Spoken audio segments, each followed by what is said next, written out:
झारखंड के मुख्यमंत्री हेमंत सोरेन ने शुक्रवार 12 जुलाई को प्रभात तारा मैदान में 1500 पीजीटी शिक्षकों को नियुक्ति पत्र दिया। हेमंत सोरेन के दूसरे कार्यकाल में इस कार्यक्रम को काफी महत्वपूर्ण माना जा रहा है।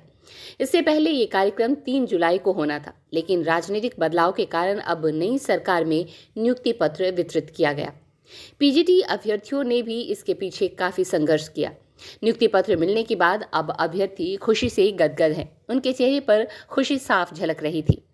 हेमंत सोरेन ने नियुक्ति पत्र देने के बाद वहां मौजूद भीड़ को संबोधित किया। कहा कि ये पहला मौका नहीं है जब हमने नियुक्ति पत्र दिया है। इससे पहले भी हमने नियुक्ति पत्र का वितरण किया है। हमने अब तक 20,000 से अधिक नियुक्ति पत्र दिए हैं। कुल मिलाकर 60,000 से अधिक नौजवानों को हमने नियुक्ति पत्र दिए हैं। लगभग अलग अलग आयोजनों के माध्यम से, कौशल विकास विभाग के माध्यम से, संगठित असंगठित क्षेत्रों में 60,000 से भी अधिक नौजवानों को हम लोगों ने नियुक्ति दिया। और बड़ा ये सुनकर खुशी होता है जब आप कोई काम करते हैं और उस काम का परिणाम बहुत आपके सोच के अनुरूप आता है तो मन को उत्साह प्रदान करता है।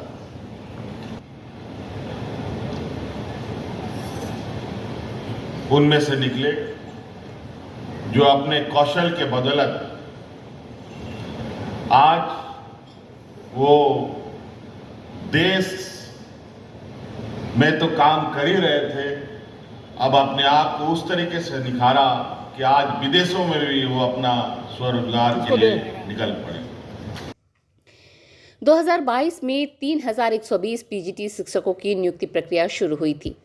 इनमें से पहले चरण में लगभग 1,000 शिक्षकों को नियुक्ति पत्र दिए गए। तत्कालीन मुख्यमंत्री चंपई सोरेन ने ये नियुक्ति पत्र दिया था।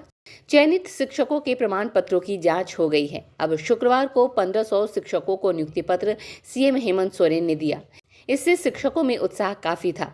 वहीं इस नियुक्ति पत्र वितरण के दौरान मुख्यमंत्री हेमंत सोरेन ने विपक्षी पार्टियों पर भी जमकर हमला बोला। उन्होंने कहा कि हमारे विपक्षी पार्टी अलग अलग संस्थाओं की मदद से षड्यंत्र रचते हैं। हमें काम करने से रोकने की कोशिश की, लेकिन हम रुके नहीं, चलते रहे। हमें तो अपनी मंजिल तक पहुंचना था। हेमंत सोरेन ने कहा कि हमारे विरोधी सुनियोजित तरीके से घात लगाकर षड्यंत्र रचते हैं।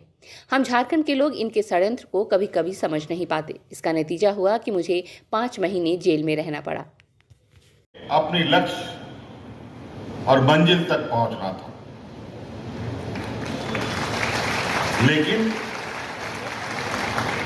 हमारे विपक्ष के लोग इतने सुनियोजित ढंग से घात लगा करके षड्यंत्र रचते हैं और हम लोग जैसे झारखंडी लोग, आदिवासी समुदाय के लोग, इनके षड्यंत्र को कभी कभी समझ पाने में पीछे हो जाते हैं। नतीजातन मुझे अभी 5 महीने का जेल का भी दृश्य देखने को मौका मिला। लेकिन राखो राखो साइया मार सके ना को, कितना षड्यंत्र करें। तो हमें उनसे और ऐसी चीजों से ना कभी डर लगा था, ना डर है, ना कभी डर लगेगा। हम अपने कामों को अंजाम तक कैसे पहुंचाना है ये भी जानते हैं और इनसे कैसे लोहा लेना है ये भी जानते हैं। कि नौजवानों के, इस देश के नौजवानों के हक अधिकार को छीन लो, वो सोच, वो नीति हमारी नहीं है। आज हमारे विपक्ष के नेतृत्व की सरकारें देश में क्या व्यवस्था ला रही है। हर एक चीज निजीकरण की ओर जा रही है। कॉर्पोरेट के हाथों सारी चीजें सौंपी जा रही है। नतीजा, नौकरियां खत्म हो रही। आज आप लोग शिक्षित लोग हैं, शिक्षक हैं, बहुत सारे सूचनाएं आप तक आती है। आप कंपैरिजन चार्ट निकाल के देखिएगा कि देश के बड़े बड़े उद्योगों ने देश के खजानों के पैसे किसने सबसे अधिक लिया और उसके एवज में किसने कितने रोजगारें दी,